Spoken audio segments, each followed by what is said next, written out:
Global Wrestling, what do you think about that? Your honest opinion? I thought it was horrible.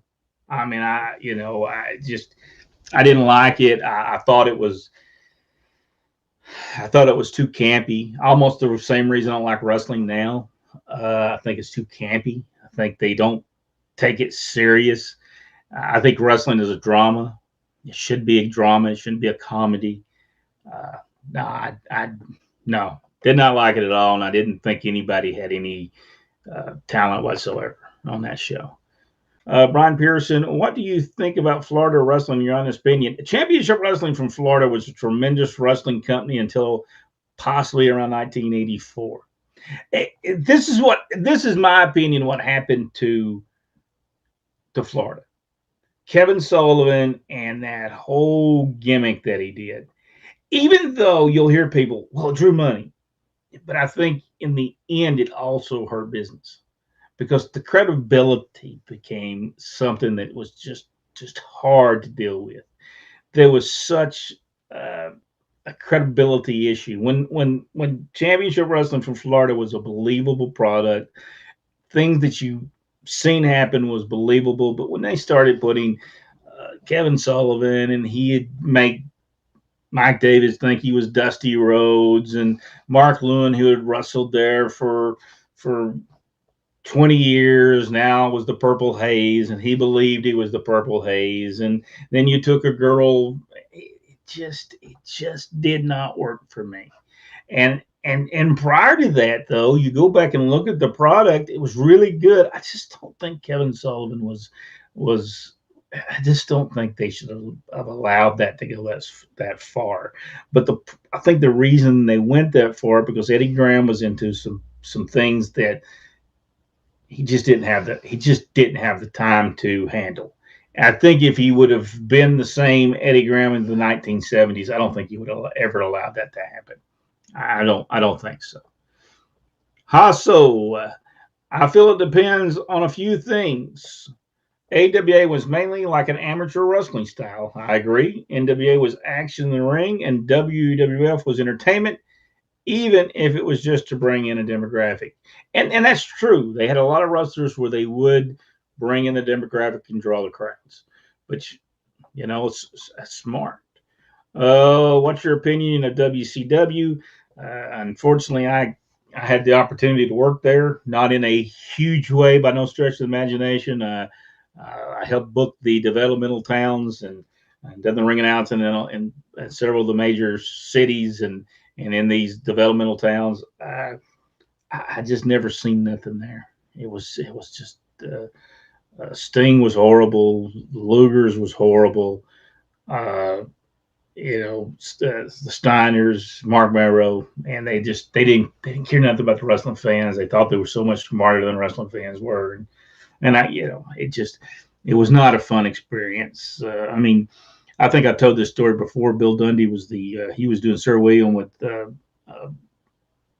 Lord Stephen Regal at the time, and we just man, we just sit outside. He would come out there and sit with me and say, I mean, I can't be in that dressing room much longer. These people are complaining constantly about something. So we hear all the stories. But how was Ole and Bill Watts to work for? Did your daddy prefer one over the other? No, not really. He got along with Ole. You got to remember from 1974 until 1983, Dad worked with Ole in some form or fashion that many years. I think what happened, and he respected Ole, so he did what Ole asked him to do. At the same time, now I got to remember Ole didn't hire our father, Jim Barnett did. He was Jim Barnett's right hand man, so he was always the person that was looking after Jim Barnett's interests because Jim Barnett did not go to the towns. But he would go and make sure everything was done right. Now, I will tell you this: the moment Ole, the moment Ole uh, took over the territory, I don't know that Ole himself is the reason he fired him. I think he fired him because the people who owned the territory, Jack and Jerry Briscoe, Fred Ward, Ralph Reed, they all went into the office to work. So I think they were getting rid of all the office staff and then they were going to go pick up those jobs. The only problem is I don't think they knew what those jobs consisted of. So he liked Ole, and he had no problem with Ole. Had no problem with Bill Watts. They were kind of the same type of promoter. You know, they were the no nonsense deal. You'll do what I tell you to do, or you'll leave. So he liked Bill Watts. He worked with Bill Watts. Bill Watts was the boss, and he understood that. He got fined one time for like 10 cents off. He was off 10 cents when he would check up at the box office, and then Bill Watts fined him and told him, make sure you get it right. I think Bill Watts paid for his house by finding people.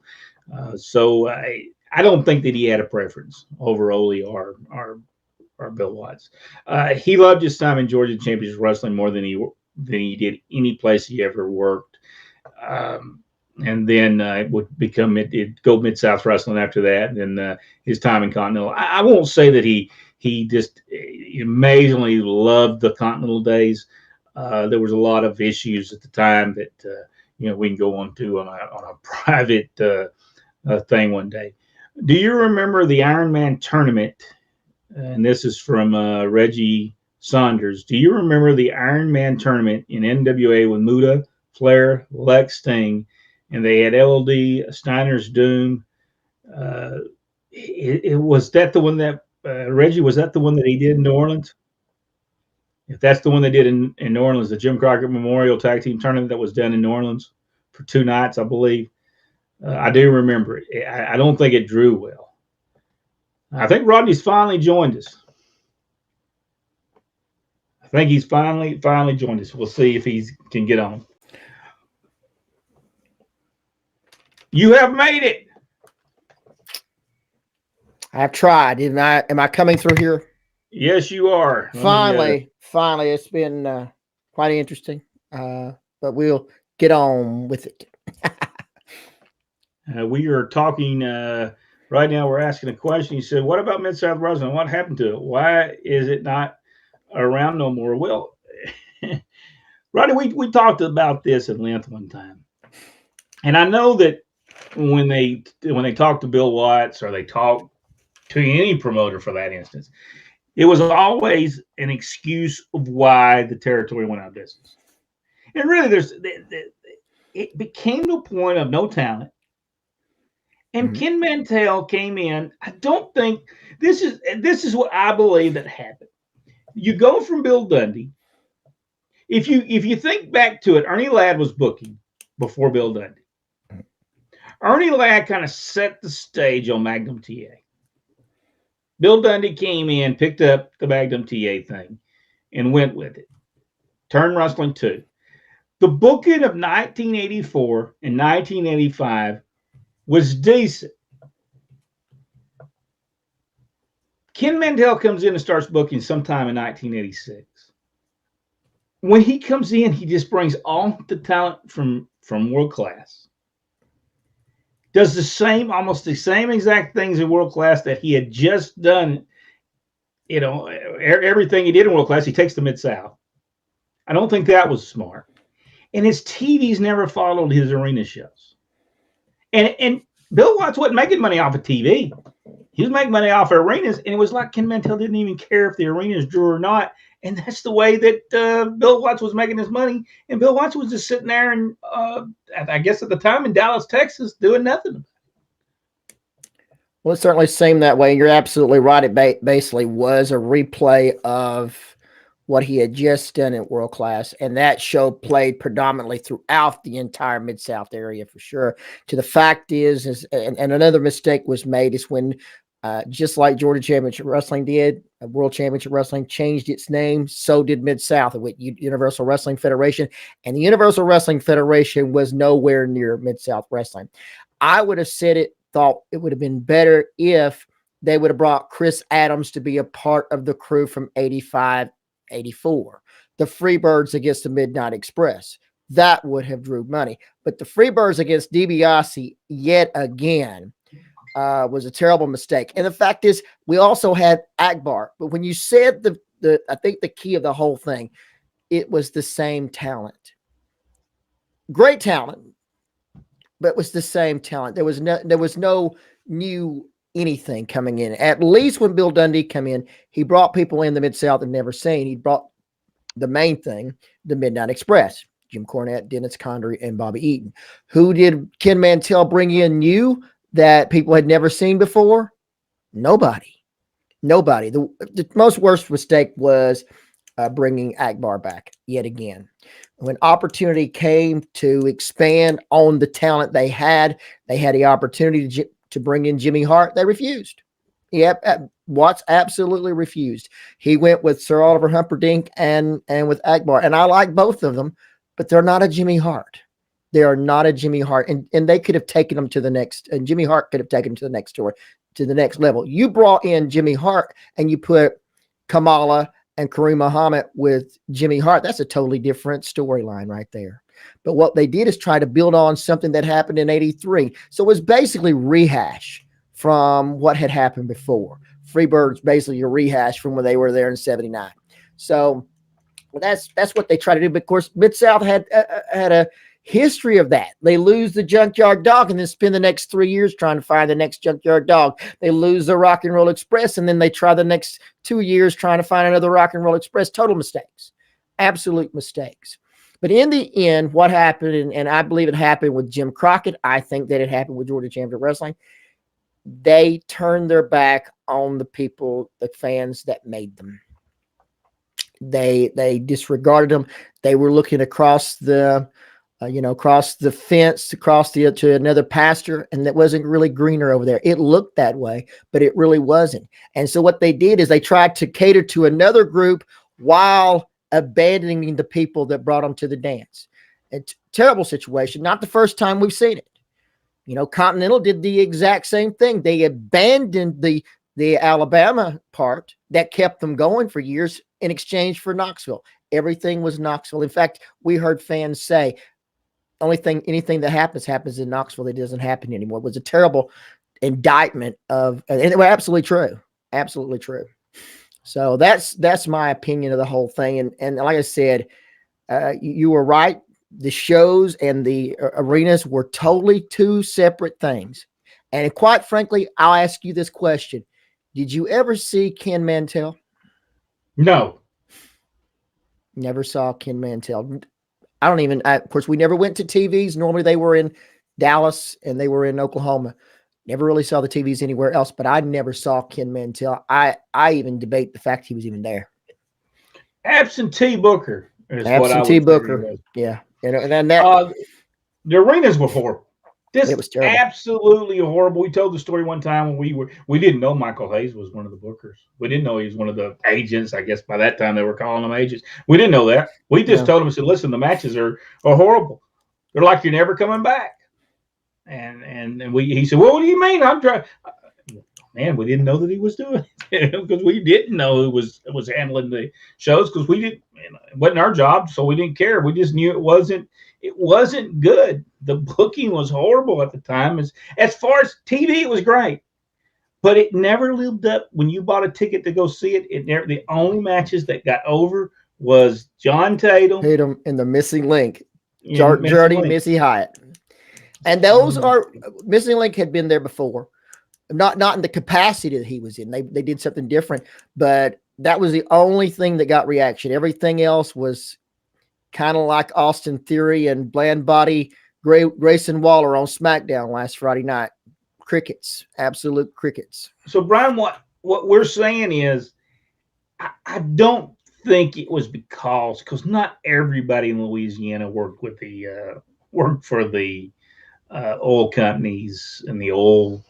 Not everybody worked there. So I think it sounds good, but there was also an absentee owner that sat in Dallas, Texas, and didn't have somebody like Bill Dundee that was there running the back.